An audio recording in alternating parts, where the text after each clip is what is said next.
First of all, welcome everyone. We're so glad you've come along tonight to this very special evening, which we'll tell you more about in a moment. But again, it's November, it's wet and it's windy, and we're so glad you've all come out to this special night. We will make it worth your while. I'm Laurie Anderson, the Executive Director of the Vancouver campus of SFU, and I'm pleased to welcome you. But to give you a welcome on behalf of the university, I'd like to invite out Elder Margaret from our Aboriginal program. Elder Margaret, come on up, please.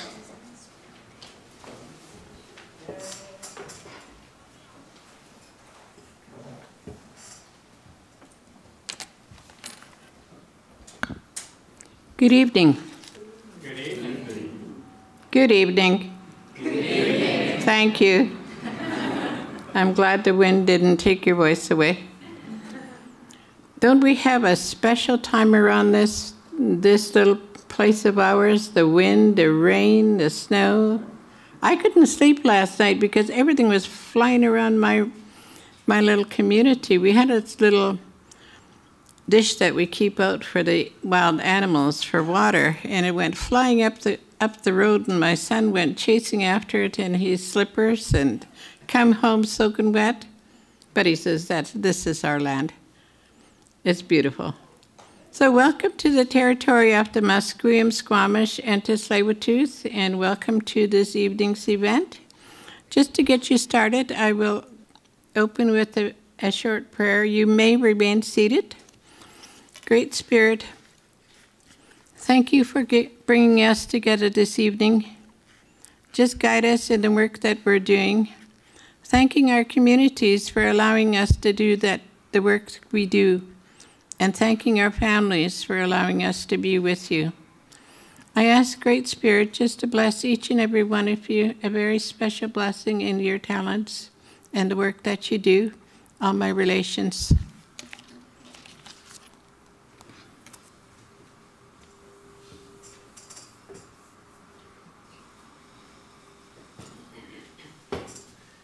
Elder Margaret is part of SFU's program to support students, Aboriginal and otherwise, and she's also obviously an elder within the Tsleil-Waututh Nation, so she's very much in demand for these kind of occasions, so I want to thank you so much for coming out tonight.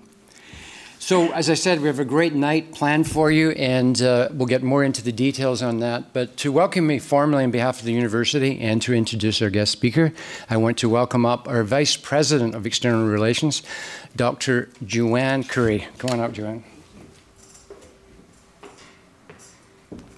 Great. Thanks, Laurie, and thank you so much, Elder Margaret, for being here tonight.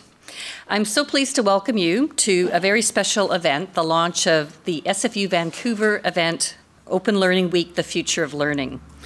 Open Learning Week showcases the breadth and depth of engaged learning, research and teachings that occur at SFU's Vancouver campus. This week, and I hope everyone did get a brochure, there's events running until November 21st, and it really gives us a chance to bring together community, faculties, departments, programs, centers, and services from across the Vancouver campus, which now boasts 8 buildings and almost 500,000 square feet, so tremendous growth over the years. 15 events, 3 gallery exhibits, and we hope you'll join us for other events in addition to tonight. So tonight's event is the Vancouver Speaker Series. Sorry, I'm just seeing so many people I know in the audience. This is wonderful. Family. This event is presented by SFU Vancouver in partnership with SFU Public Square and SFU Van City Office of Community Engagement. And I'd say 2 stellar examples of SFU's vision to be Canada's most community engaged research university. SFU, the Van City Office of Community Engagement, supports very creative engagement, knowledge mobilization, and public programming in arts and culture, social and environmental justice, and urban issues through public talks, dialogues, workshops, screenings, performance, and community partnerships. SFU Public Square, and it's an honor to have Shauna Sylvester here. The founder of SFU Public Square is Janet Weber, the amazing leader of it. They work to foster connections and encourage bridge building between the public, students, staff, faculty, and alumni of the university. They bring awareness to very key issues, mobilize knowledge, and also provide that venue and convening for discussions around critical issues that face us today. I mentioned about the Vancouver campus boasting 8 buildings, 450,000 square feet, and I don't think the founders would have realized what the campus would have grown into, is it 27 years, 28 years ago? But we are the largest post-secondary university presence in downtown Vancouver, and no less than the Vancouver Sun talks about it being the intellectual heart of the city. And I think of it as the community heart of the city. So tonight we're going to explore the future of learning and how universities can and should respond to the changing world that students are facing, and how we can ensure their university experience meets their needs and is contemporary, fulfilling, and relevant. And as I see people here from lifelong learning, a very broad definition of students from age 16 on to, I think the oldest student here is 92 or 91, 92. We've got 2 amazing speakers with us tonight that I'm really excited about. Marina Kim, who's co-founder and executive director of Ashoka U, who came tonight just for this purpose to Vancouver, and Kris Magnusson, Dean of SFU's Faculty of Education. Are there any other deans here that I can call him my favorite dean? And Paul Shaker is here, my favorite past dean. So we look forward to hearing their perspectives, which will be interestingly probably different, but also similar. So we're interested in hearing those tonight on how the educational field is changing. This past July, and a reason for Marina's a very timely visit, is we were designated as being the first Ashoka U changemaker campus in BC. And we joined a network of now 40 global institutions that are really committed to creating change makers, advancing social innovation, and really looking across their institution and across communities. This designation acknowledges SFU's university-wide innovation, and it encourages everyone to come together to work with social innovators, the business community, to devise solutions for a sustainable, just, and healthy society. I wish I was as succinct as you, Elder Margaret. I'm having a little trouble tonight. In introducing Marina. So Marina Kim co-founded and leads Ashoka U, and Ashoka U works with colleges and universities to embed social innovation as an educational focus and a strategic approach to aligning the university's culture, its programs, and its operations. Her writing on institutional change in higher education innovation has been featured in a wide variety of publications, Forbes.com, Diversity and Democracy Journal, and Ashoka U has been featured in the Chronicle of Philanthropy, Huffington Post, and the New York Times, to name a few. Marina was named in the Forbes 30 Under 30 for social entrepreneurship and is an honorary fellow of the University of Northampton, and she holds a BA in International Relations from Stanford University. So it's with great pleasure that I ask Marina Kim to come to the stage. Thank you. Thank you very much. Okay, so what an honor to be here, and I am excited to talk about the future of learning. I actually, in preparing for this talk, I went back to some of my early childhood memories, and this is actually one of my favorite books in childhood. So this is the story of Nellie Bly. And this book is actually part of a series called Value Tales. And the Value Tales focus each different story on a different value, whether it's curiosity, creativity, believing in yourself, respect, humility, compassion, you name it. But for each one, they pick a story of a person throughout history, tell that person's story, and make it highly accessible and readable to anyone of any age. And this was the set of stories that I would just read over and over and over as a child. And so I had an early kind of set of experiences thinking about different kinds of values, but also thinking about different ways you could live your life and different ways you could live those values. So why I particularly love Nellie Bly is that she was actually born Elizabeth Cochrane in the mid-1800s. By the 1880s, she changed her name to Nellie Bly, which became her pen name, and she was one of the very first female journalists to break into the male-dominated field where they said, women can't do this. And I love breaking boundaries.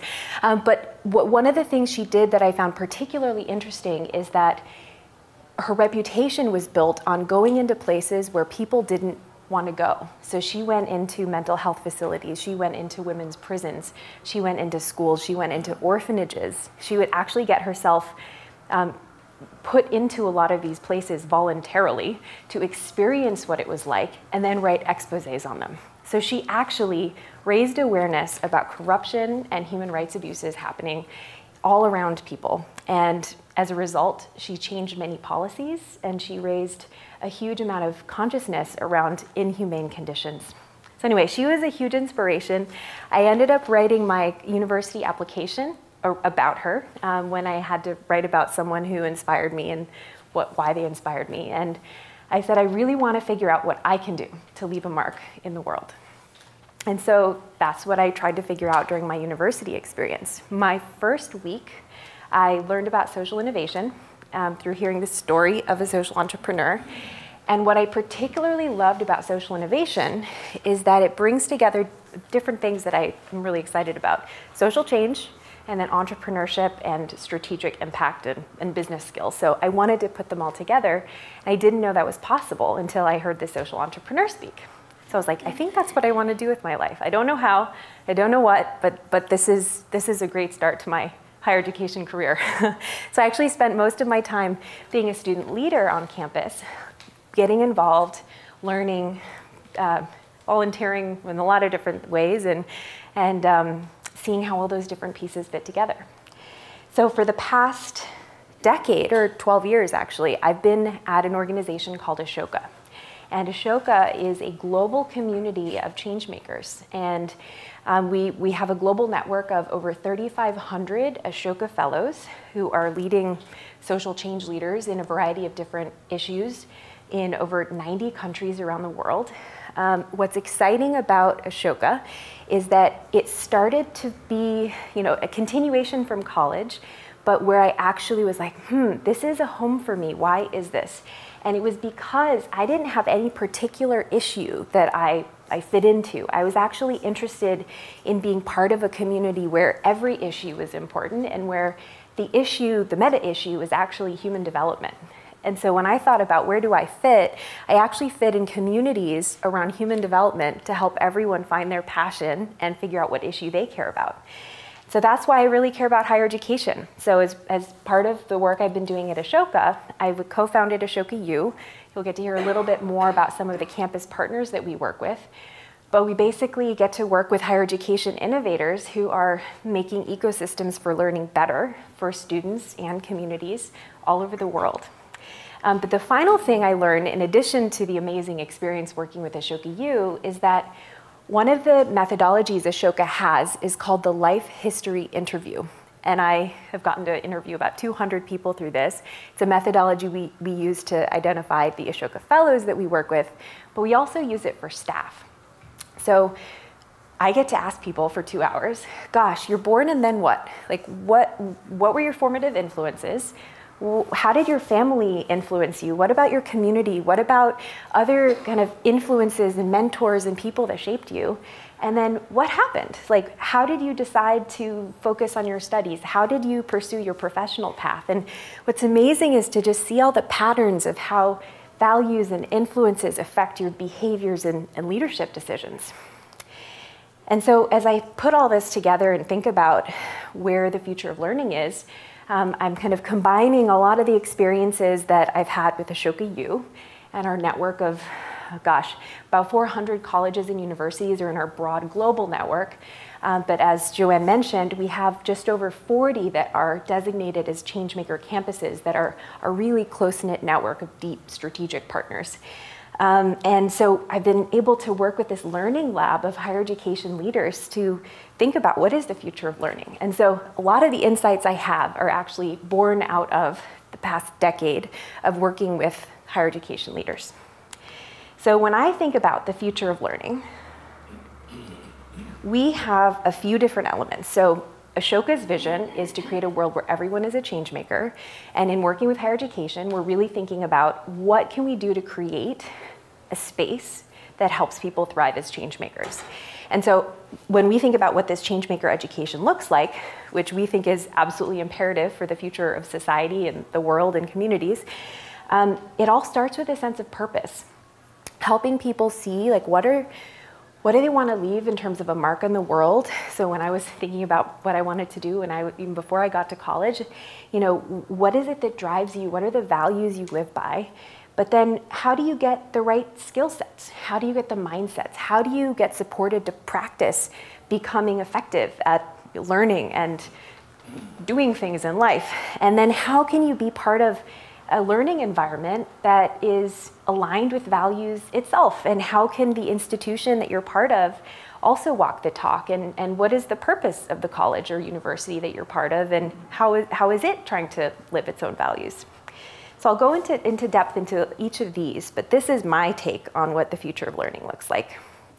So starting with purpose. So when you think about some statistics, and I was just kind of looking at some millennial statistics, which is always fun.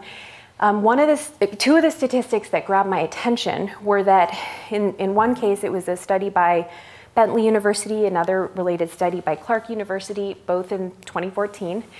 And they both found that millennials will, at over 80% for both of these studies, choose careers and to work for employers where they can do good in the world or make a difference, and they'll choose it over a large paycheck, and they'll choose it over traditional forms of career progression. And so I think this reflects a broader pattern that we're seeing from young people, millennials and otherwise, that they want to be aligned. You know, ideally it's an integration of social and economic value, but they really want to do something that is meaningful to them and in their work and in their life. So I think getting people from a younger age to think, what is my purpose? Where am I going? Where have I come from? What are my values? How do I want to bring them to life? That can be a huge factor in helping people feel ownership over their learning and then understand why they're learning what they're learning, which is probably, well, is correlated with having more effective learning outcomes.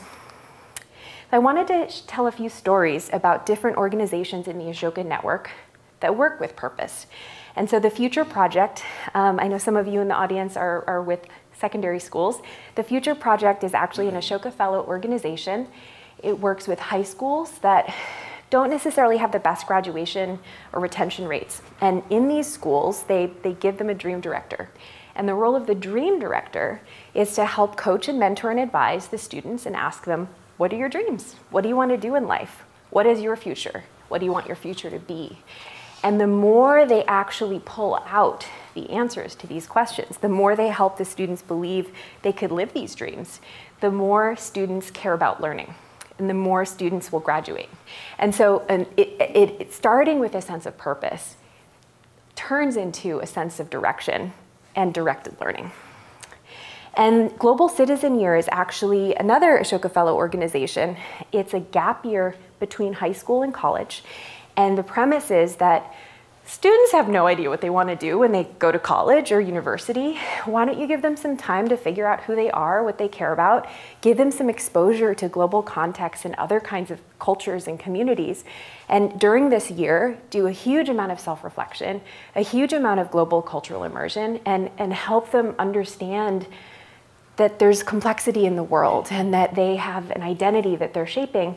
And what's amazing is, in addition to learning about very complex global social problems, in addition to developing a lot of self-reliance and independent skills and learning how to, figure out how to live in another context, a lot of these students come back and they actually start their college or university knowing why they want to do their studies, knowing that they're lucky to be able to attend higher education. And so I think, and again, they have huge success in terms of both graduation and what they go on to do after. And so I think just giving the space to question and giving the opportunity to decide what you want to become, and then how does that link with what you're studying and how does that link with what you do, I think can really make learning more powerful. And then actually the final one is another Ashoka Fellow. It's actually called the Watson University. And it's an entrepreneurial college where students come, they reflect on what their values are, they reflect on what they care about, and their actual entire learning experience is through launching a venture. They're partnered with an accredited university, so they do get a degree, but they've completely flipped the learning model. It's all experiential, all learning by doing, but it's grounded in their passions, and it's grounded, the learning is through a project, but then they have a lot of curriculum that wraps around that. So again, you can see that there's a lot of ways to inspire people to want to learn, which then is a precursor to effective learning.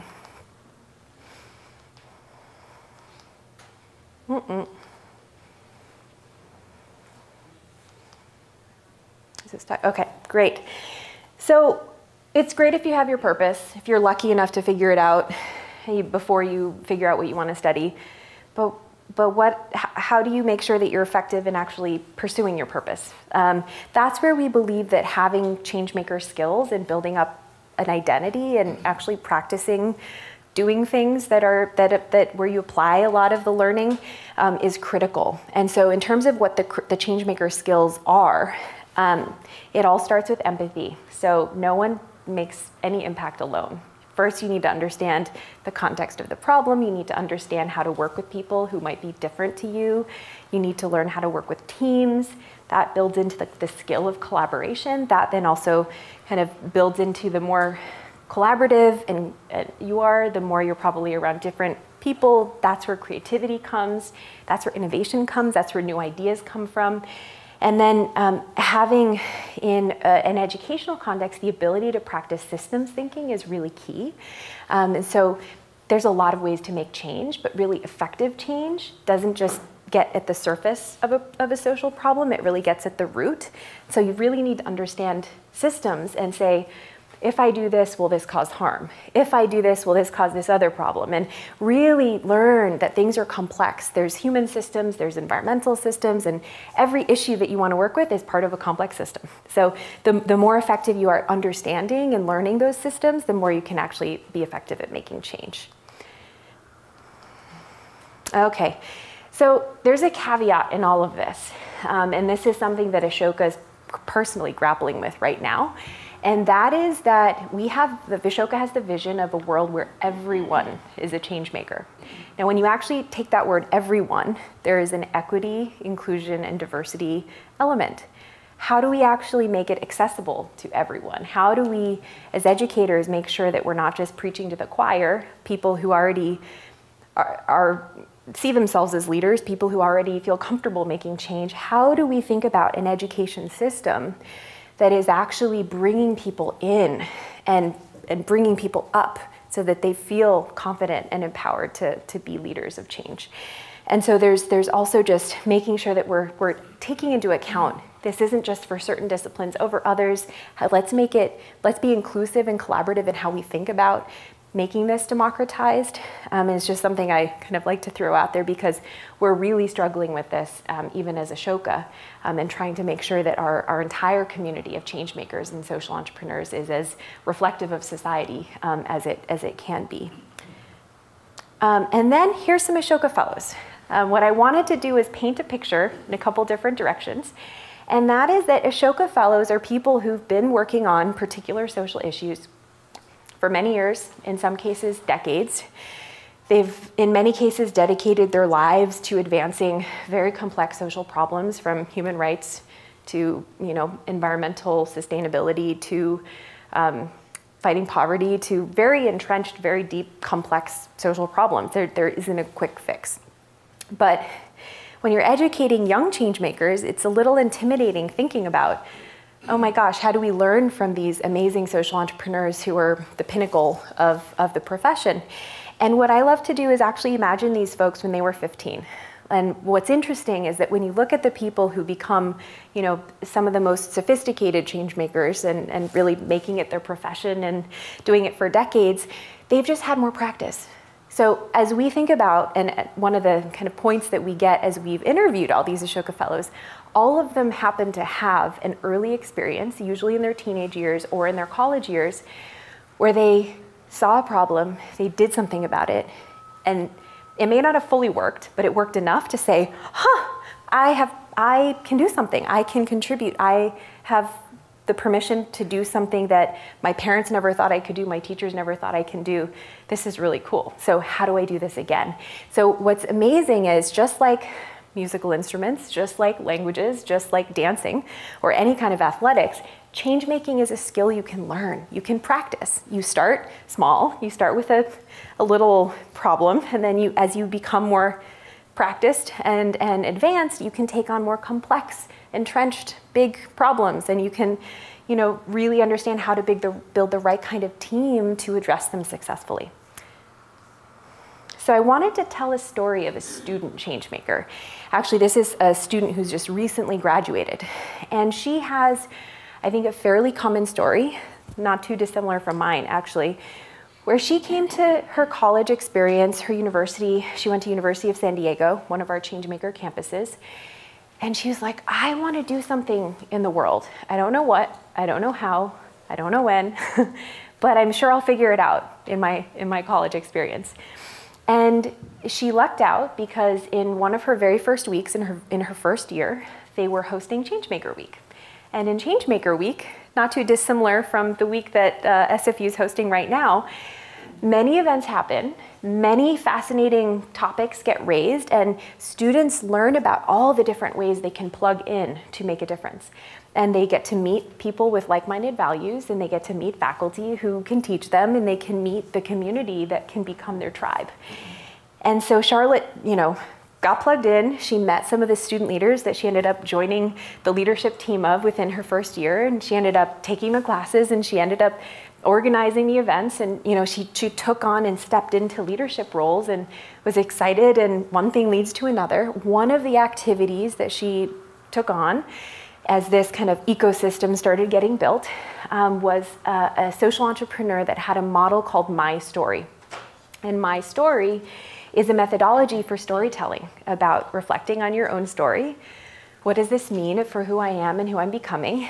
And how can I practice telling my story and use that to inspire and enable others? And so she kind of learned this methodology. She's since graduated, and she's launched her own social venture that's an adaptation of My Story, and it's all about helping people tell their story and building communities of people who want to build their story. And so she's doing advising and consulting to different organizations and different groups of people, and really kind of states that it was her university experience that gave her the network, the skills, the access, the confidence to do this. And again, when she started, she had no idea what to do, but kind of the path unveiled itself. So the third element, once you have students who are thinking about their purpose, and once you actually have them practicing building skills and applying different methodologies and to pursue their purpose, it really also helps if the institution that they're part of and they're learning from within actually walks the talk as well. And this is also something you see in terms of, millennials are choosing to vote with their wallet. They're buying products from companies they care that they agree with the values for. They'll spend more time with people that also have similar values. I think increasingly we're seeing that they're choosing to go to institutions as employers and as educational institutions that also align with their values. So the middle column is what we tend to associate more traditional forms of higher education with. So particularly focused on teaching and research, which is fantastic. That should be a big focus.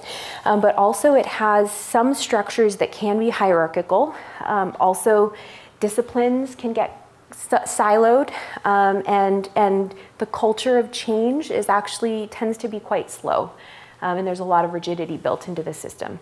As we see different trends happening across the more innovative institutions in our network, we're seeing that they're expanding the main area of focus, not from, but also including social impact. And so this goes back to the question around purpose. So the purpose of higher education is an ongoing, evolving question. So does social impact relate to the purpose of higher education? How can higher education actually have a social impact in its neighboring communities? How can higher education walk the talk in terms of social impact in its procurement, in its hiring, in its financial investments? How can higher education really think about living the values that many of them talk about? And then thinking about trying to take what works from the system, but also make it a little bit more inclusive, that maybe there's people who aren't in a traditional hierarchy that actually have great ideas, that actually have value that they can contribute to the institution. How are there mechanisms to include more people into the process of being valued? And then for disciplines and silos, more and more studies are showing that multidisciplinarity is actually the way to go. The world is not structured in disciplines and silos. The world is complex and multidisciplinary. Therefore, we should operate ourselves in a reflection of what students will go out into when they graduate. And so we're seeing a lot of new mechanisms for more flexible boundaries between disciplines and silos. And I think the most innovative universities are questioning them altogether. Then in terms of culture of change, I think if there's an opportunity to embrace a culture of adaptation, a culture of iteration, a culture of innovation. And that can actually be pretty fun.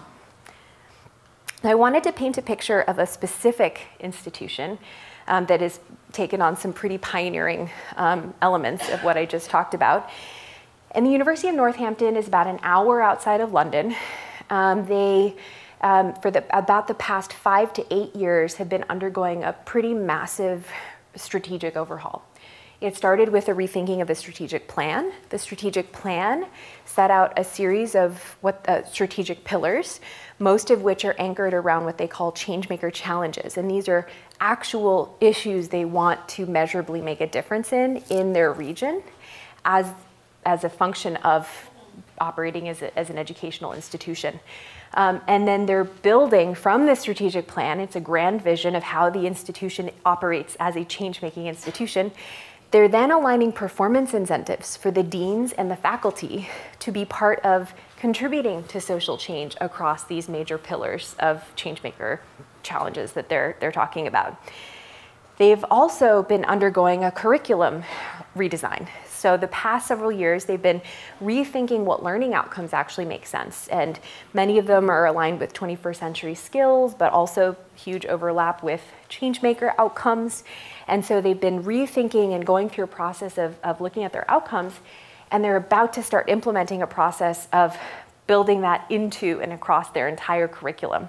And so they're really fundamentally rethinking how they're teaching, what they're teaching, and they're providing a huge amount of support for the faculty to be comfortable and confident and supported to actually go through that change. The other interesting thing is they got an investment to get a new campus. So they're completely redesigning their campus from scratch physically. They're aligning it with changemaker values.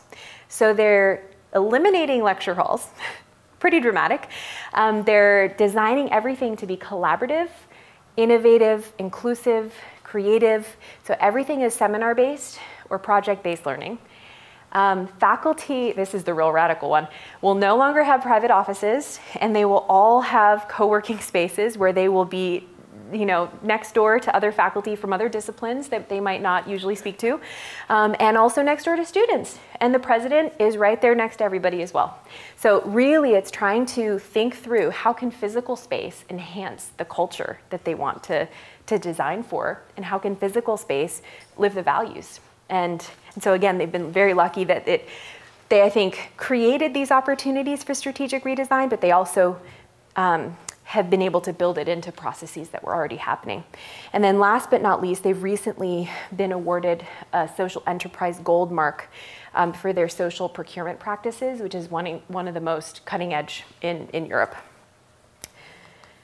Okay, so we're nearing the end, but what I wanted to say was also this is not just, all of this is very much painted from a picture of what we see as best for the student. And that's a big part of what we think universities and colleges should be thinking about. What type of learning experience is best for the student? But universities and colleges are also organizations that have to be strategic in their own approach to continuing as organizations. And so what we've also seen that is a wonderful alignment is that there's also a strategic benefit to the institution. And so, as I mentioned, there's certain shifts happening with young people and millennials in terms of what they tend to choose and what they tend to gravitate towards. So one statistic we found in terms of admissions is that at the University of San Diego, they do annual surveys of their incoming students. This last crop of incoming first-year students, 52% of them said that the most important, or one of the most important reasons they chose to go there was because of their changemaker values. And that this ethos, this set of learning opportunities, and again, students are voting with their feet. Then there's also strategic elements of regional influence. So the University of Northampton, which I also talked about, one of their other initiatives is that they have a network of about 30 primary schools and 25 secondary schools that they host an annual Changemaker Awards for. And this is for any student at any of these schools who have done something in their community, any kind of leadership opportunities. So they're actually trying to raise awareness about the types of changemaker leadership skills and attributes from a really young age, but at the same time, they're positioning themselves as the educator that all of these young people hopefully will want to go to when they get old enough to decide where they're going to go for college. So it's a win-win. And then in terms of employer alignment, there's a huge amount of overlap between the types of skills that you get from a changemaker education, learning how to launch things, lead things, work collaboratively, work across complex social systems, work with ambiguity. I mean, these are all things that employers want and need, and they're often hard to educate for in more traditional contexts. And so Ashoka Canada is actually partnering with many of the Canadian Changemaker campuses and is doing a study to show how changemaker education actually relates to 21st century skills, which is very much what employers are looking for. So I think there's exciting win-win that things that are good for what students want is also good for what will set them up for success in the future. Okay, so I just wanted to just reinforce one of the things that has been a bit of a through line, that, you know, everything I'm saying doesn't sound that hard. It sounds kind of common sense, at least to me. The problem is most of the educational institutions that we're all part of have a history, they have a tradition. Many of the structures that, that guide a lot of the institutions we're all trying to educate people within have a bit of an industrial era element where they're, you know, built for scale. They're built for systematically pushing people through, you know, a set of educational outcomes. They're not necessarily built for adaptability. They're not necessarily built for kind of constant changing of the system. And so we're in this conundrum. If we're not launching a university from scratch, we have to work with what we have and then think about how we innovate from there. And so that's where I personally think it gets really fun, and that's where we get to work with our network of changemaker campuses who are colleges and universities that have been around for a while, and they're also innovating. And so you have to be really smart about how you respect a culture, but how you also lead and try to make change within that. And so that's where I really see that there's an ethos that the institutions can have about being changemaker institutions, where they're really thinking about how do they kind of build on the tradition that they have and build into it a culture of innovation. So that's where I wanted to bring us back home where we are. So we're at SFU. This is actually a recent poster that announced the recent Ashoka U Changemaker Campus designation. And yes, we actually think that SFU is doing an amazing job at walking the talk, at living changemaker values, preparing students to become changemakers, and really asking hard questions and thinking about what role should higher education have in society. So I wanted to just paint a picture. This is not a comprehensive picture. This is just a snapshot. These are just a few examples. There's many, many more. But I wanted to paint a picture for those of you who don't know all the ins and outs of SFU's innovative programming, that there's a lot of different things happening that are pretty revolutionary within the higher education context. So City Studio Vancouver is a series of partnerships between faculty, students, and the city to actually co-create new models and solutions to help Vancouver become more sustainable and thriving. The local economic development lab is actually partnering with people who would benefit from economic development and actually, you know, work between community members and the campus to actually think about what are models for what can actually make change in economic development in Vancouver. Radius has both incubation and acceleration support, and what I love is that it's deliberately multidisciplinary, and you're really breaking down boundaries and having people practice their change making through working on projects, but also collaborating across faculty, students, and across many different disciplines. And then our community, Our Voice, is in Surrey, and it's working to train recent refugees to become research assistants in helping to design solutions for incoming refugees and how that can be a more inclusive, collaborative, welcoming process. Then finally, Health Change Lab is also in Surrey, and it's also working to address in a very community-based, partnership-based model how community health can be improved. And so just a few elements of what's really unique is that very much a focus on the community, very much a focus on co-creation, not making change for or making change on. It's really much with and through. But also the multidisciplinarity, also really thinking creatively about the boundaries, and thinking creatively about different modes of learning. So again, these are just a few, there's many, many more. But I just wanted to paint a picture that there's a lot of amazing things happening here at SFU. And that it really, there's always improvements to be made, but as we think about the future of learning, and we think about how do we help students have space to question and build their sense of purpose, how do we provide learning models and learning opportunities for them to build skills to pursue that purpose and develop their identity and confidence to make change and be a leader in whatever community they choose. And then again, it's important to be part of communities and institutions where you're surrounded by people who are walking the talk already. Because again, I think the whole experience is more powerful when everything's integrated and aligned. So I wanted to just paint a picture of the future. Think 5-10 years from now. Imagine primary and secondary and higher education are all educating change makers. Imagine that all community members are also involved and they're kind of part of these learning environments. Everyone feels empowered, and there's a whole country of people who, they don't just see a problem and complain about it or wish someone else would fix it. There's actually people who are like, I can do something. I'll find a friend, we'll do it together. Like we can do this. And so there's a sense of confidence and resilience and collaboration that it just permeates the communities. And so, that's the vision of Ashoka. And we believe very deeply, and I'm very passionate about the role of higher education and education broadly in being a key driver in getting to what this ultimate end goal looks like. But I just wanted to just do a call out that you're part of the extended community of SFU, and SFU is doing incredible things and is clearly opening doors for you to be part of the SFU community. So I encourage you to both get involved and support SFU, but also challenge SFU to keep walking the talk and keep improving and keep evolving. So this isn't, the line of the finish line is never actually there, it keeps moving. So I think SFU can always stay at the forefront and keep moving as well. So just to close, I wanted each of you to just think about your own life story and think about, have you had space to explore your own purpose? And if you were to take one step in either practicing your skills as a change maker, taking initiative in any way, what would that be? If you wanted to pursue any conversations with anyone to figure out your purpose, like who could that be? And yeah, I just think, none of us can do this alone. We all need it to do it together. So I just encourage you to think about your own journey and how you can support other people in their journey. And as Nellie Bly says, energy rightly applied and directed can accomplish anything.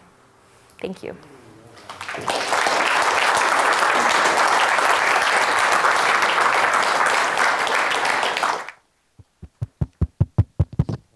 Thank you so much, Marina. Please just, yes, okay, just have a seat there. Thank you so much, Marina. The timing of this is just so fortuitous. We're trying to do some things at the university. We've just joined the Ashoka network, and Marina was available. So it's just a number of things coming together at the one time. And I do also want to say thank you for the plug for SFU.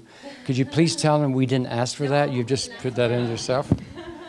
Marina, thank you so much. And please join me in thanking Marina again. Thank you.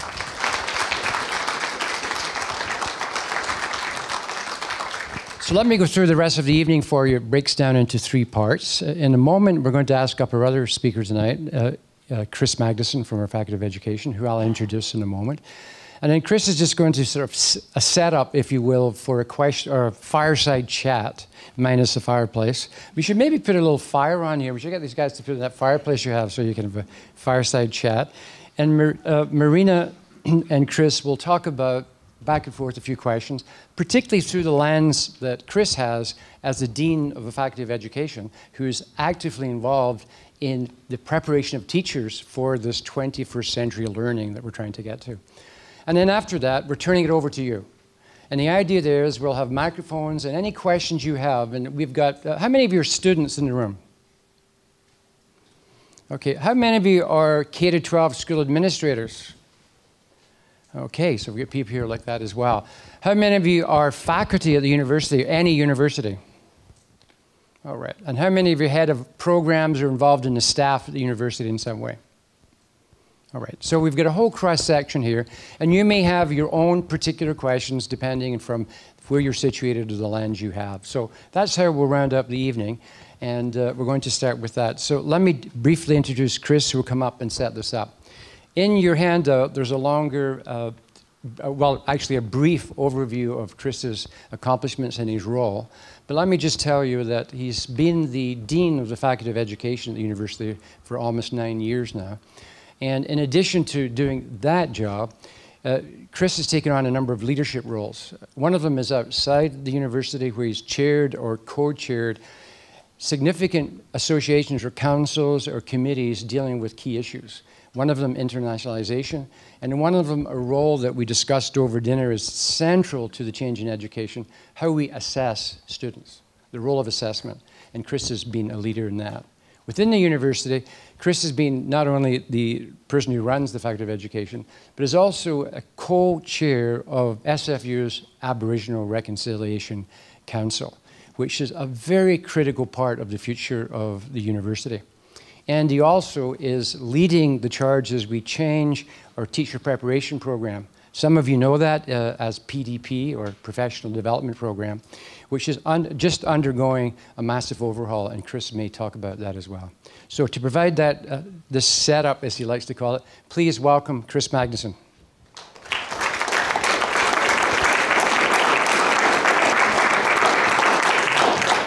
Thanks very much, Laurie. I really do want to focus on just doing a setup.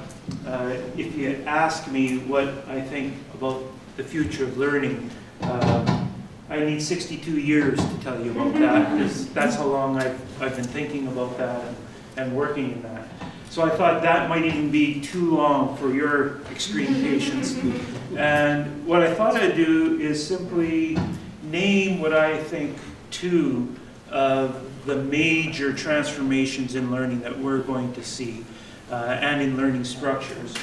And then focus a little bit more on the change processes that will help us get to the kinds of places we want to be. I've been in this community for some time now. You can hear me talk in all the time. But this is the first time in history that Marina's been here to talk to us. So I'd like to give her more of the airtime. And then to encourage the dialogue, the questions that you might have. So let me very quickly try to paint this picture for you. And I'll focus on the university experience and some of the bridges that we need to be making between university and other levels and forms of education. If you think of that first year university experience, if you think of your first course, I like to pick on psychology. Just because it's so easy. But you come into this class of 450 students, and probably a first-year doctoral student, TA, is going to give you the lecture. You may or may not have anything to do with what you have on the test, which has virtually all of the items are taken from a test bank. And there may be no correlation whatsoever between the test and what you heard in the lectures. So this is sort of welcome to advanced learning. This is how we do things in universities. We started that model on the assumption that somebody, the professor, was a holder of knowledge. And that person would profess, would share that knowledge with the assembled ignorant. And the job of the assembled ignorant was to copiously copy down as many of the pearls of wisdom as they possibly could while this person is talking and joining on. So really the job of the learner was to assimilate the knowledge of the master. We also take that assumption and take it a step further by assuming that it was actually possible to deliver all the known knowledge through that form. And if not through that one course, maybe by assembling a series of progressively more difficult and complex courses. And by the end of that, you would have mastered the knowledge in a discipline. So that's the model that our current system is largely based upon. But I'd like to paint a little bit of a different picture, and I'm sure you're all very, very familiar with these data. SFU has just invested in big data, and if you go to the main page of the Key website, you'll see the following stats. 90% of the world's data that we currently have was created in the last 2 years. That exponential growth means there is no such thing as a knowledge holder anymore. There is no such thing as a particular way to deliver information in a nicely contained kind of a way. Every minute of every day, 100 hours of video are uploaded to YouTube. 100 hours of video every minute. Google processes 40,000 search requests each second. We live in this massive data-rich and data-exploding era. And a lot of our mechanisms assume this control process. One of the great, we were talking over dinner about the 2 greatest trends in democratizing education and bringing education to everybody. The first was the invention of the printing press, and the second was the invention of the internet. Right? So it made learning accessible. And so we don't need the knowledge holder in the same way that we used to. Our Prime Minister was just negotiating economic trade possibilities in the Asian region. This came from a report called the Human Capital Outlook of the World Economic Forum, dated 2016. 65% of children entering school today will end up working in occupations that do not yet exist. So the whole mechanism of school as preparation for roles is gone. It is not going to happen for the vast majority of people. If you look at LinkedIn's top 10 from 2013, the top 10 occupations sought after on LinkedIn, 7 of them did not exist 6 years before. Right? Massive and rapid changes are going on. The Economic Forum goes on to say this about the drivers of transformation. Not all change is good change, is the theme of this next thing I'm going to tell you. The major drivers of transformation currently affecting global industries are expected to have a significant impact on jobs, ranging from significant job creation to significant job displacement, and from heightened labor productivity to widening skill gaps. We face some pretty serious challenges amongst all this change. So when we talk about change makers, and the thing that I find so appealing about Ashoka is that they just leave out that word positive. We're talking about making a positive change, a change for the betterment of society. And when we ask what's the future of learning, we're really asking what is our role in equipping every single person to be a change maker. You need to first learn how to be a change maker in your own life. And when you learn that, you can learn how to be change makers in other people's lives. So I think how we think of the purposes of learning are going to go through a pretty substantial change. So the 2 big changes that I was alluding to, one, the form of learning will and has to change. Simply doing this and delivering stuff to you isn't going to be terribly effective or interesting. And we're doing lots of really cool things, flipped classrooms and reinventing the seminar, and there are a number of things that are going on within universities that are starting that process. But ultimately, the form of learning changes because we have to change from a focus on delivery, which is what all of those first-year large lectures are, right? What's the most efficient way to cram as much as we can into as many people as we can. Right? It's that kind of large lecture. So we have to change the focus from delivery to learning and ask, what do we need to do to support learning, not what do we need to do to better deliver. Okay? The second thing that I think is really going to transform the environment and the future of learning is going to be a blurring of the traditional silos and barriers that separate forms and levels of learning. Now right now you go K to 12, and then you make this massive jump into post-secondary.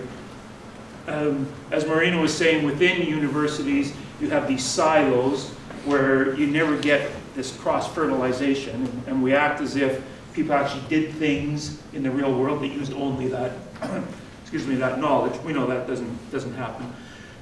Ultimately, we're going to find very, very little distinctions between any of our levels of learning. It's possible for us now to bring university learning down into the classrooms in grades 10, 11, and 12. As an example, here's my public service announcement. As an example of breaking down those barriers. Faculty of Arts and Social Science at Simon Fraser said, you know, we know something about critical thinking, and the schools are developing critical thinking. Why don't we set up a symposium? You're all invited, February 9th.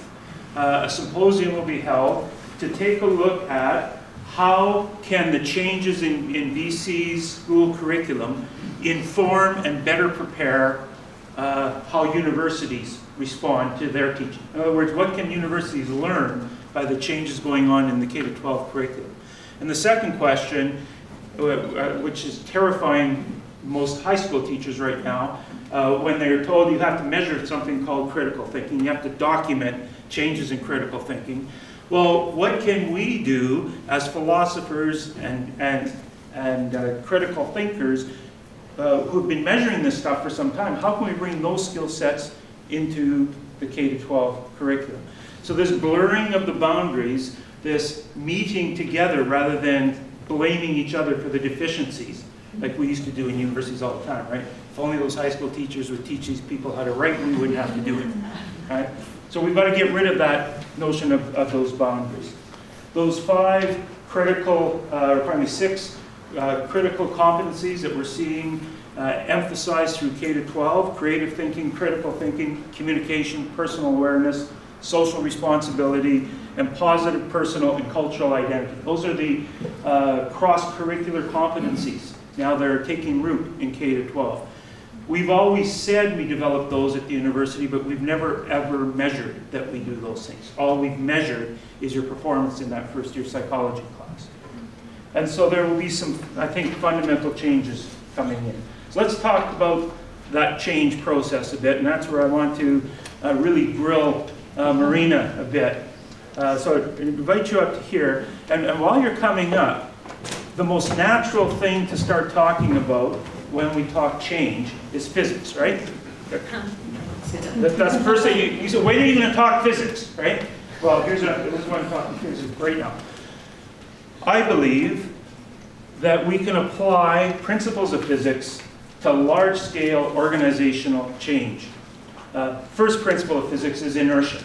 That is, an object at rest will remain at rest, and an object in motion will, you can quote this, right, will remain in relatively uniform motion unless some force acts upon it. Organizational inertia says we're going to keep on doing whatever we have been doing because it's easier. And it's going to take some pretty big force in order to get us to change. There's a huge inertia that we need to overcome within our institutions. The second principle is that of momentum. That's the quantity of motion of a moving body, and it's measured by a product of mass and velocity, like you knew all that. We often think, when we imagine change, if you think of a vector arrow, that we have this force that we're trying to overcome, and what we think we need is a much larger force, bigger than the force we're trying to overcome. What that does is it encourages each of us to not be change makers, because no one person has that strength to overcome this massive organizational inertia that we're trying to overcome. But if you apply the same principle of momentum and take even bigger force, you take a tiny little nudge, you change the direction of that arrow. And I have long been a believer that it is principled, consistent nudges over time that will lead to the greatest change. You don't have to have the big overwhelming force. You just need to apply your little force at the right time and in the right way. Anybody here ever seen a hockey game? Just wondering. It's got nothing to do with the talk. You can take this big brute of a hockey player and you go face to face against that person and you're going to get knocked over. You're going to get overwhelmed. You're going to get bowled over. Now you take that same big brute, have that person skate as fast as he or she can, and have the tiniest player on the other team, as they're skating by, do this on the shoulder pads. Boom. Right? Person goes, arse over to you, Cal. Tiny momentum applied to change the direction, repeated over time, gives us the greatest long-term potential for change. So, with that notion of physics and change, I've got some questions for you. And hopefully, oh, do we need this? Just read. Just read. Just read. Is my thing not working? We heard you fine. Okay. Yeah. So, if you build, you talked about a culture of change. If you build a culture of change and a practice of strategic evolution, in this material you sent my way a little bit earlier, you noted that the relevance of your institution will grow faster than ever. And then later on, you talk about the glue for bringing all the pieces of campus change together is what we at Ashoka call a change leader. So I want to press you a little bit on that change leader. Change is exhausting, right? It is just bloody tiring.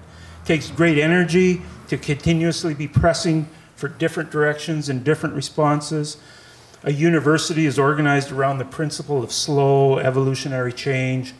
Virtually every system we have is designed to replicate past success, not to innovate new. It's our curriculum structures, our hiring practices, all of that assumes very slow incremental change. So in the midst of that almost overwhelming force against, how do you sustain individuals or leaders of change so that they don't just become burnt out shells of themselves? How do you actually create a culture of innovation that is refreshing rather than debilitating? That is a really good and really tough question. What we've found from working with a lot of different colleges and universities and just also watching humans and watching organizations and how they function, we found that there's a few different levers you can push, and a lot of it is timing and a lot of it is framing. So actually, I think there's two forces we try to unlock smartly at similar times. One usually is before the other, but it can be either order. One of which is finding how to tap into people's essential goodness and finding how to tap into people's innate sense of purpose. That actually, and we're trying to think about rethinking higher education. Many of the people who come to be teachers or researchers or educational administrators actually really do want to unlock the potential of others. They actually do want to teach in a meaningful, empowering, inspiring way. They actually do want to create research that more than a few people read and that actually moves the needle meaningfully on the issues that they've spent many years of their life researching.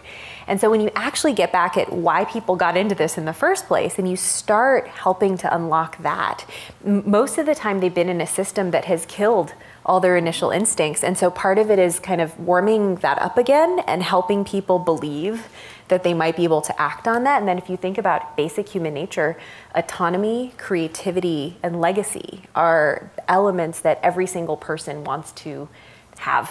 And so the more you say, you are an educator, you have autonomy over your classroom and how you teach. How would you redesign it if you could do anything? You are a researcher. You have autonomy over thinking about who you do research on, how you do your research, how you think of distributing and publishing it so it actually can move the needle in terms of advocacy or influence in a certain issue. What would you do if you could do anything and you weren't just shackled by very specific publishing deadlines and very traditional dissemination mechanisms? And so I think giving people the permission to think creatively and allow them to rethink what they're doing. I actually think that's the first point. The second point is give some leadership signals from the top. And that kind of is part of what unlocks this force. But again, back to the fact that change is hard. There's certain times in an institution's evolution where change is going to happen anyway. Why don't you just hijack that process and move it in the direction where you think it can have the most impact? So leadership changes, whether it's the dean of a school who gets to rethink the direction of that school, whether it's the president or the provost or VPs of an institution that set the budget, policies, vision, and strategy of that institution, or new trustees, those are times of change. Those are times of new strategic plans. Whether it's an accreditation cycle that happens every 5 or 10 years, and then you get to build this into the direction of the institution. Or if there's a major donor, sell them on the vision of how you'd like this institution to evolve and then be locked in to deliver on that vision. So I think we've found that actually there's moments of change that are changing anyway, and it's about timing and preparing for those moments of opportunity so that you can embed it into the strategic plan, embed it as the priority of the new leadership, embed it into the accreditation plan, embed it into how funding is being allocated in the budgeting cycle. And so then you bake it into the institutional processes that are happening anyway, and you've just realigned them. Yeah. Makes me feel very fortunate because I work with a group of people in our faculty who have that heart of goodness that you talk about and heart of purpose, and it sure does make my job a lot easier. I'd like to change gears just a little bit and pick up on something I read in your report and I saw in one of the slides. It's a quote. A change maker is someone who has found the self-permission to advance change for the good of all. I'm really intrigued about that self-permission phrase, and I'd like to hear a little bit more about that. Yeah. So when you think historically of change movements, or even what we're trying to kind of flip, is expectations of who can be empowered to make change. So often the biggest critic is yourself, and often the biggest limiter of trying is yourself. And society tends to say people who are the most educated, we should listen to them. People who are the oldest or the wisest, people who, have titles are more special. And I think what we're trying to say is actually that's one way of looking at it, but also everyone has a voice, everyone has ideas, everyone has the ability to create change. And so the self-permission piece is actually to try to strip away all of the traditional societal norms of who has that validity to have an opinion or who has seniority. It's actually to say you give yourself permission and you create the change yourself, and that only you can give that to yourself. Society can't give that to you or take it away. So it's actually a reframing that that you are a change maker if you practice change. No one can take it away other than yourself. So I also often have been heard to argue that that definition pretty much describes a teacher, a good teacher. And I include in many of my welcome talks to new students the delta symbol, which is the symbol for change. And I tell them that good teachers are essentially agents of change. So, as Dean of what I think is one of the most innovative faculties of education in Canada, what advice or guidance would you give me to ensure that future educators are in fact change makers? It's pretty simple in that students being educated really look at the modeling of the person who's at the front of the classroom or who's their teacher. And so I think it's have them practice walking the talk as a change maker first, and that will enable them to educate change makers more effectively. And I actually think there's a lot of really helpful strategies around how to think, you know, there's different levels of impact, but think about at the classroom level. How can you, again, rethink how you teach or have autonomy? And I think it's giving this sense of creativity, permission, leadership, ownership, that once you start that process, it kind of spirals and you often unleash a monster of innovation. But also I think then, for better and worse, they'll start saying, okay, this is my classroom, what about this school? There's something wrong with the whole culture of this school. Now I need to rethink the whole school system, and let's, you know, don't get into the whole education system. And so I think then there's actually skills. So then there's actually learning about the systems thinking to understand what are the levers and influencers of change. What can you do? Where do you need to bring in other people? And so there's actually then skills of social innovation can be helpful to maybe bring these teachers as kind of changemaker educators who are also potentially, if they want to think about the institution or the system, actually social innovators. I'm thinking that we might be on the right track with our new curriculum. Great. Maybe this last one, Kris. Yep. I have one question that's always my favorite question. You've been at the forefront of the changemaker movement. What to date has been your proudest moment and why?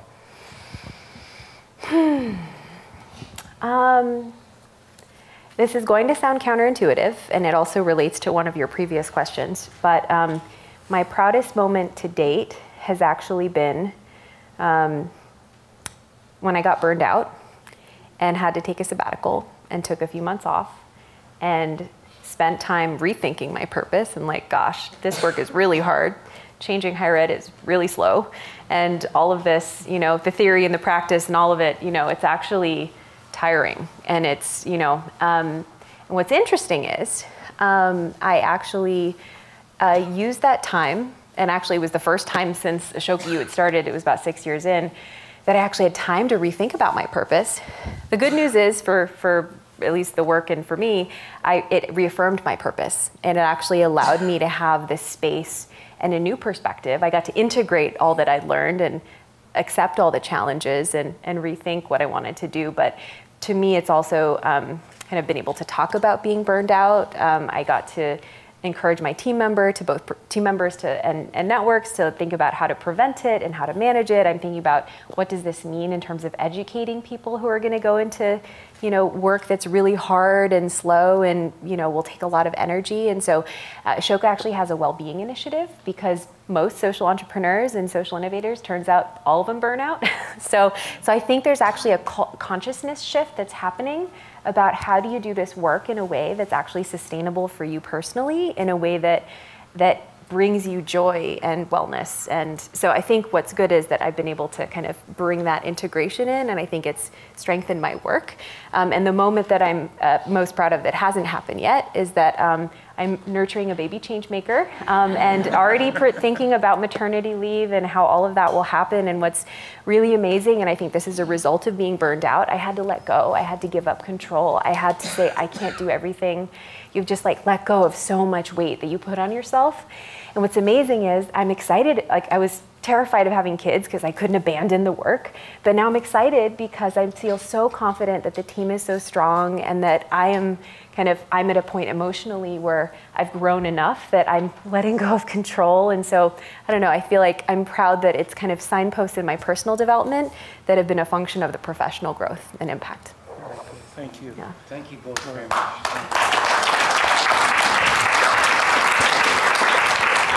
Thank you. So now it's your turn to ask your questions. We have two microphones, one here and another one from our great SFU public schools volunteers. So please just start your questions and I'll direct traffic and to either Kris or to Marina or both of them. Who would like to start? Yes, the gentleman here. It's working. Several days ago, Rosemary Barton had a program on the National, and it was the great problem we face in this country of remote areas up north where First Nation kids, young kids, have to fly in order to get high school education. And we're talking about the future of learning. We're talking about innovation. When are we going to innovate to help First Nation students get basic education in their areas and not to have to fly for miles. Who'd like to start on that one? Totally agree with that comment. In the community that you're talking about, they were flying out to Thunder Bay, and it was retching tales of parents not wanting to stifle their child's learning and not wanting to put them in an environment where they're likely to commit suicide or to be found floating in the river. And so these are very real fears and extremely difficult tensions. And we place people in impossible Sophie's choice kinds of decisions by not attending. We don't attend to the education in rural communities. Teachers, or in fact, funding or investment in education is roughly 1/3 per student cost of what any other student in the provinces would get. The federal government has made a commitment to stepping up. I think it's incumbent upon all of us to ensure they respect their commitments that they've made. And that would be a fabulous changemaker initiative, bringing education to the rural and remote communities so people don't have to make those Sophie's choices. Thank you for that question. Yeah. Thank you. All right. Yes, the back there, Shauna, there at the back, there's a microphone. Thank you for a really rich discussion, and Twitter's been fun watching it flow on Twitter. One of the questions I wanted to ask is, as you're looking at Ashoka U and the universities that are coming, those that are change makers, the faculty particularly, do you find that so much is being driven by the edges of the university, the people who may not have tenure, the people who may choose to work outside of traditional means within the university? And do they have staying power? Are you seeing this as something that's embedded in the actual institution, in the history, or is it really being led by entrepreneurs? I'd say it's a both and. So we have a methodology where we work to identify people who are entrepreneurs, but we try to find a combination of faculty, in many cases tenured faculty, as well as people leading programs, as well as we also have roles of change champions who are VP level or so, and deans who are kind of stewarding the process, and then they build what we call change teams of people who are faculty and staff and students and community members to be more representative and to start spreading this culture through more of a distributed leadership. And then we also have leadership from the most senior level, the president, the provost, the trustees.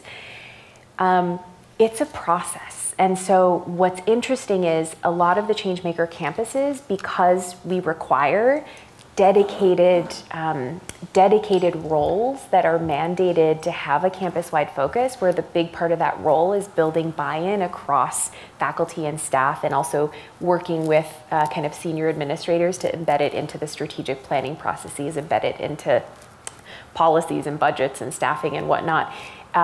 Our network has still, it's still in the process of becoming really secure in terms of longevity, and I think there's bigger factors at play there, and a big part of it is we're still figuring out impact measurement, and so assessment is actually one of the biggest kind of nuts we're currently trying to crack as a network, both in terms of the success of the pedagogical side, but also the business case in terms of the institution working on a lot of these, and so we're making a lot of progress, and so I think, and many of our campuses have now been doing this in a very formalized, dedicated way for close to a decade. So I think time will tell, but what we see is that there's more institutionalization than there had been 5 years ago, because we're all getting smarter about how to make the case better, but also getting smarter about building it into cultures and building it into the ethos that really gets distributed across the institution. But I would say things start at the margins, and I think by the time you become a changemaker campus, it can't stay at the margins to become a changemaker campus. So there's campuses that are not yet changemaker campuses that are like, oh, I have to, like, the rogue, you know, I'm the rogue faculty member and our institution doesn't support this. But I think there's a time when all the pieces start coming together and it kind of clicks into place. But it's always an ongoing challenge. Thank you. We have one over here. Yes. Thank you. I'm going to try and weave together, if I could, comments by both of you to ask a question. First of all, from Marina Kim, there was a challenge to push SFU to be a change maker itself.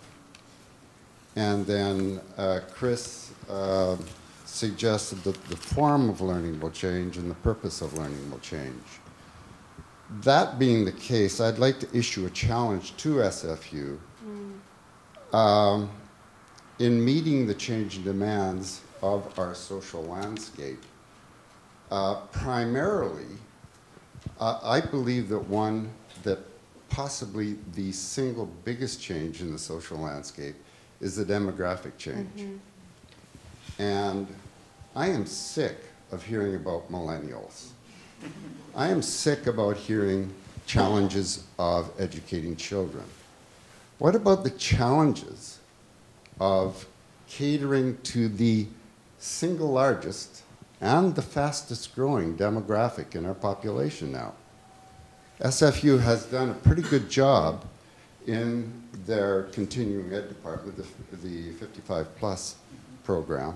However, in speaking to them as one of the program conductors, they are severely challenged, and they seem to get the sticky end of the stick whenever there's a give or take.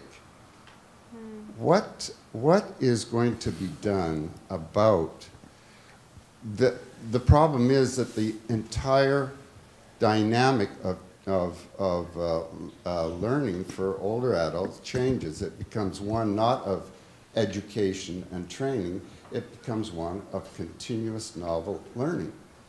And how do you accommodate for that? How is SFU going to accommodate for that? Okay, thank you. Thanks. Yes, right. Ladies first, he says. Yes. I wish we had our rep from continuing studies, lifelong learning, here to add, because I just heard the numbers earlier today, and maybe Yes. Joanne, you remember the numbers, but the ratio, the proportion of registrations in continuing studies that were in that 55 plus was phenomenal. It was massive. So I'm not sure that the specific kinds of short end of sticks that you're referring to, but I know that the volume of offerings and the range of offerings and the participation over the last 5 years has grown exponentially. So I think there's a track there that's worth paying attention to. So I can't really speak to the services that they're providing. But I do know within our faculty, we have made commitments to adult learning as an area. We have a researcher whose work I think you know of, who's doing some phenomenal integrative work about bringing learning and learning modalities to an aging population. That's the work of David Kaufman. And one of the largest, best funded international projects around revolves around exactly that work. I think as an institution of higher learning, it's incumbent upon us to understand the phenomena, and part of the work that David Kaufman is doing is very much along that research. So we've made some decent starts. I think we've got a long ways to go.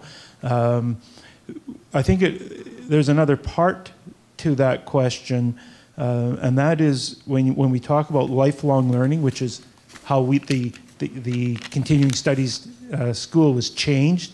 The name was changed to lifelong learning to reflect a cradle to grave orientation. And I think that we need to be imagining how our professional development activities that we currently spend a lot of our time in need to make transitions at each stage of one's career. And I don't use career in the occupational sense. I use it in the sense of the roles one plays at one time and across time. One of the great opportunities for career development research is in the planning of integrating life roles when the work role has been reduced or removed. So that's an area of research I think that is ripe for us. Okay.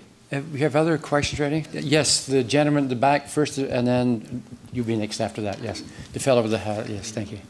So you talked earlier about data when you guys are kind of investing in big data, and someone kind of talked about innovating at the edge earlier. When looking at all the data that you collect over a number of years in the past 2 years that we've collected, what is like the faculty of education, maybe on a broader sense? What is SFU doing to learn from that data and train that data to make smarter decisions? Like we talk about understanding, learning, and collaborating, but how can we actually make sense of the data that we have today to better focus on these roadmaps? Because it sounds like we have it there, and we have the facilities with cloud services and web services and big data departments and data scientists. So how are we actually actioning that right now? Yes, would you like to respond, Marina, and then we'll get Kris as well, or just specifically about it? What a specific SFU response, and then we'll go to you, Marina, for a more generic one, if you wish. Big data is beyond my scope, but so I will defer to Kris. Okay, you'll defer to Kris on this. All right. We're trying to set in place mechanisms to do exactly what you're suggesting. We recognize the need, and we're at a place now of trying to harness those resources in kind of intelligible ways. Let me give you 2 examples of specific, they're at proposal stage, so we're waiting to hear the answer for. And this is education centric, so this is what we're doing about big data. On the one side, there was a call in June for proposals for these Canada 150 research chairs. These are special funded, term specific, they last for 5 years. They're intended to bring leading scholars from outside of Canada to bring their research agendas to Canada. Of all the different proposals that were submitted at SFU, the lead proposal, we did submit about 5 as an institution. The lead proposal was one that education put together to harness what we're calling learning analytics and learning design. So how do we take this big data to help us better design forms, particularly of online learning, but then also use learning analytics, which track user performance, and then when you aggregate that data, can provide information about how best to learn this particular topic in this situation. And that data can be customized to personal learning, and it can be generalized across learners. And so that's the proposal we've got sitting forward. If we're successful, it means $7 million over 7 years, and we'll have a whole lot more answers to the question that you asked. The second one is that we are assembling, and we've got a meeting next week, I think it is, in response to the provincial government saying, pretty much like you said, we've got all this data we've been collecting on learners from kindergarten through grade 12, and the data set is rich. Goes back to 1995, and it's accurate. But what do we do with that? What sense do we make of it? Our response was to bring together an interdisciplinary team at SFU, includes the data scientists, the computer scientists, economists, social scientists, education, saying, well, what if we took this big data lens on this, integrated that with the data that's available through StatsCan, which we would have access to, and started identifying patterns of school performance by jurisdiction, by region, by gender, by ethnicity, by whatever variable we wanted to look at, and use that large data set to start identifying where do we need to make strategic resource investments to raise the floor of practice across the system. So that meeting is going to be in I think maybe it's the 29th. So those are two examples of how we can see harnessing the potential of big data, but to bring us to answers and to interventions that work. Thank you, Kris. And the gentleman right there, yes. Hi, thank you. I've got a question about accessibility, Marina, with Ashoka U. I find the Northampton model really interesting. They're open workspaces, no private study space, very collaborative to encourage leadership skills. But I just know as a very introverted 18-year-old, that would be very intimidating to me, and I would find it even overwhelming to walk into that space. So do you find that you attract more extrovert students, and how do you deal with that introvert-extrovert balance? That is so fascinating. I'm an introvert, but I'm a social introvert. So I prefer one-on-one and small group interactions. But also we have a member of our team who's actually developing a whole set of, she's actually training our whole team, where about half our team is extroverts and half our team is introverts. She's actually doing a whole training around how to work with introverts. And it's something that she's actually done as part of our larger network. So it's something that's kind of very top of my mind. I don't know how that's going to go. I think my sense is that, there will be a variety of options, and that students will, figure out how to work within the options. But I don't know. I think that's something that I'll actually take back to them and ask for them to consider. But I think it is definitely a consideration. And one interesting note is that, when you think of social change leaders or whatnot, you tend to think of them as extroverts. They do a lot of public speaking, they have to fundraise, they have to pitch, they have to be assertive, they have to be kind of very public. Many of them are actually introverts. So even Wendy Kopp from Teach for America, or some of the most kind of widely respected social entrepreneurs, very introverted, and they've either had to train themselves to balance out their preferences with a series of skill sets for their role, or in the case of me and my team, I actually send out half my team to do all the speaking and conference attending, and I only do a few. So I'm glad I picked this one. But yeah, so I actually think it's not just an educational accessibility question. I actually think it's a broader societal awareness. That there are statistically a lot of introverts in the world, and I think the more you can become self-aware and manage your environment, the more you can make it work for you. But I also think there's different movements happening, like the introvert quiet revolution, Susan Cain, who did a TED Talk that was very popular, that I think is helping workplaces think more about that. All right, thank you. We've got time for one more question, and right here you can have two quick questions, and then we'll close it off. Hi, I'll keep this short and quick. How can students play a role in helping universities shape the future of learning and the initiatives and the programs that come out of the discussions that faculty and the people that have the influence are talking and having those discussions? How can students be a part of it? Do you want to take both questions at the same time? Or let's try the other ones. Yes, go ahead. We've got a question here. I'm just wondering about what the future of learning is in a city where its citizens can't afford to live in it. Just wondering. We can't bring teachers in to teach in this district because they can't afford to live inside the city.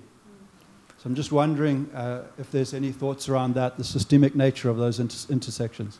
So to summarize the two questions, if I might try. The first one is, what role can students play in facilitating the change and supporting it? And number two, what do you do in a city like ours for the reason just mentioned economically? So I'll start really quickly with, I would say that's actually a challenge for a social innovator. That actually, when you again take the systems approach, it's not necessarily just an education problem. It's a system problem. So I will say that that's a ripe opportunity for someone to innovate around, and I think there's a lot of growing awareness about this question. So we'll invite people, potentially graduates of SFU or community members, to take that on. In terms of the student question, I think there's so many things that students can do. So one of which is, so this is kind of two levels. One of which is your own path as a student leader, as a student change maker. And I encourage people to think, first of all, their personality type and your risk profile. And maybe you're an entrepreneur who does want to start a venture, in which case there's lots of resources for you. Maybe you're actually a super skilled person who has a very specific skill set that would be a great addition to a team. And so thinking of whether you're an entrepreneur or kind of a team member, or even, like, I consider myself an intrapreneur. So I like launching things, but I like doing it within existing organizations. And so many of the people that we work with are intrapreneurs within higher education. And so it's a slightly different skill set, but yeah. So I think part of it is figuring out what is the kind of trajectory of leadership that you want to take. And I would argue that students actually have a huge amount of resources at their disposal. Like, so there's things you can do as a student that you can't do once you've graduated. You can get funding resources that you can't get once you've graduated. You can get mentorship resources. You can get kind of connections in the community, or you could interview anyone you want as a student research project. People will talk to you. It's amazing the power you don't realize you have at your fingertips because you're a student. If you just think of it, ask for it, you will likely get it. You know, so just really think big, dream big. And then if you become very successful as a student leader, you become friends with the professors, you become friends with the administrators, you kind of start influencing and advising them. And so many of the student leaders who just do their student leadership, you know, end up working with many of our kind of change leaders and change champions at our campuses. And then you end up actually influencing program design, curriculum design, institutional strategy. In many cases, I think, especially as we work with campuses where they really care about student voice, it's the ones who are embodying the values they like to see more people have that they look to say, hey, I want more people like you. How can we support you and people like you? So it's almost, it's a both and of kind of figure out what you want to do and figure out how to leverage the resources at the institution to do whatever it is that you want to do in your personal, professional leadership journey. But then as you kind of rise through your own kind of leadership ranks, you'll get their attention, and then you can actually have institutional change and influence. And then as an alum, you have different kinds of power and influence. So anyway, don't underestimate both the ability that you have to do whatever you want as a student in terms of getting support, but also the influence that you have, especially if you're walking the talk that the institution would like to have more of. Thank you. All right, thank you so much. And let me just make a few thank yous and an invitation. First of all, to Marina, thank you so much. I think the timing of this, you've got a lot going on personally and professionally. And for you to come just at the beginning of the journey with SFU, it's just wonderful timing. And on behalf of all of us, thank you very, very much.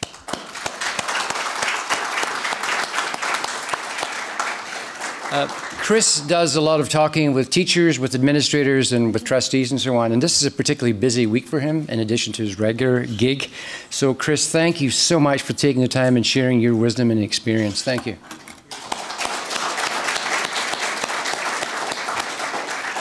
And now I'm going to thank a number of people and ask you to join me at the conclusion by joining me in a round of applause. To Elder Margaret for the introduction tonight, for Joanne, our VP of External Relations, and then to partners that we do these programs with. First of all, not personally with us tonight, but one of our three major partners is Van City's Office of Community Engagement, and Am Johal is the person involved with that, and Am contributes and is part of our team who puts these things together. Secondly, I want to give a shout out to Public Square, SFU Public Square, who did a couple of things tonight. They're one of our major partners under the leadership of the Executive Director, Janet Weber. And I want to thank Christine and Kevin. Thank you so much for all your great help in putting this together. And a big shout out to these folks in the white t-shirts who do the great volunteer work for Public Square. And I also want to thank my team, the people I work with, Camila and Claudia, who do all the heavy lifting in my office, who do all the work behind the scenes to make these things happen and put these events together along with our partners. I want to thank Sean Smith from Radius, who's worked with us. Radius is one of the many programs that was alluded to tonight and is at the forefront of exactly what we're talking about. It was Sean's recommendation to bring our guest along tonight. Thank you for that. And I want to close by thanking all of you for coming out tonight to listen to this. Clearly, this is going to be an ongoing conversation. The invitation is that we have snacks and drinks out there for you to linger and talk more about making change. Thank you all very much for coming out.